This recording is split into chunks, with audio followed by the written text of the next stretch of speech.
Hi, I'm Ruth Watson. I'm the head of psychology here, and I'm just going to tell you a little bit about the subject at A-level. Psychology is obviously the best subject because it's all about people, and who wouldn't be interested in them, in studying them and finding out what makes them tick. It's a new subject to most of you in year 12, and the A-level takes a sort of broad approach, and it looks at lots of different topics in depth. So we look at topics like attachment. So we look at very young children and find out how and why they attach to their parents and what might happen and what might go wrong if they don't do that.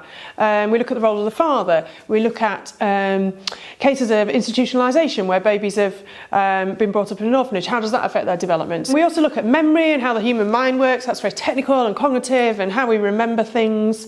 We look at the different approaches in psychology. So nature-nurture. Why might taking a biological approach to a certain behaviour be a good idea? Or why might it be much better to think of what a person has learnt in their time? We look at mental health, which is perennially popular and obviously massively relevant, and we study OCD, depression and phobias, and we look into those three disorders in detail. Is it all about the genes or the brain structure?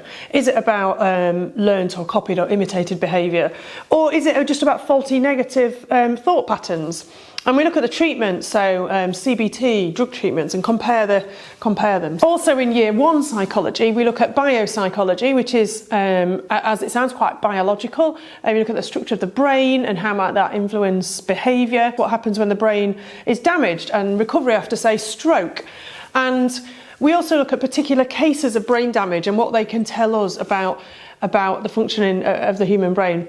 In year 2, we look at schizophrenia in detail as our disorder, and the students are always fascinated by this. We look at case studies and we try and explain schizophrenia. Is it best to take a biological viewpoint or a behavioural viewpoint? And we bring it all together in an interactionist sort of combination of theories at the end. We look at addiction as well, and apply theories to gambling, smoking, drug addiction. We also look at major issues and debates in psychology at the end, so gender bias, culture bias, nature-nurture, reductionism and things like that. That's a very brief overview of all the topics. It's a totally examined course. There's 3 two-hour papers at the end of year 2. There's no coursework, but we do lots of practical work throughout, because I find that's a really helpful way to understand research methods.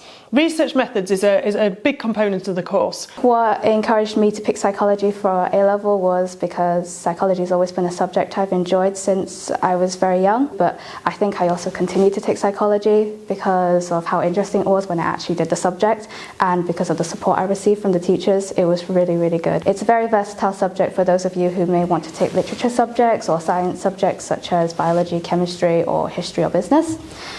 For example, I take biology and English literature alongside of psychology, and I think that in psychology we cover about testimony, and in English literature we cover crime, which can help aid you in that kind of area. Psychology is fascinating because it uses a whole range of skills.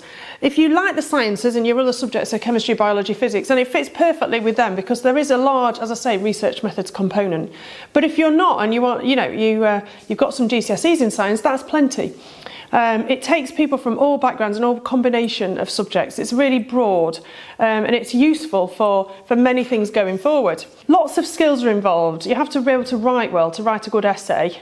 You have to be able to evaluate, and it teaches us critical thinking and good analytical skills, and we weigh up sort of the validity of arguments and see whether there's any truth behind them. Teach you good communication and good research skills, and also problem solving. There's a little mathematical element, so there will be some numeracy in there. Psychology, I feel like it's a very wide subject, so there's a lot of different things for everyone. The thing that I probably enjoyed the most is nature versus nurture, so the biological sides versus childhood upbringing. I find that really interesting, as I'm interested in crime and forensics. Hopefully that was helpful, a bit of a brief summary of what psychology involves, and you can find lots more information on the website, so feel free to ask me any questions. Thank you.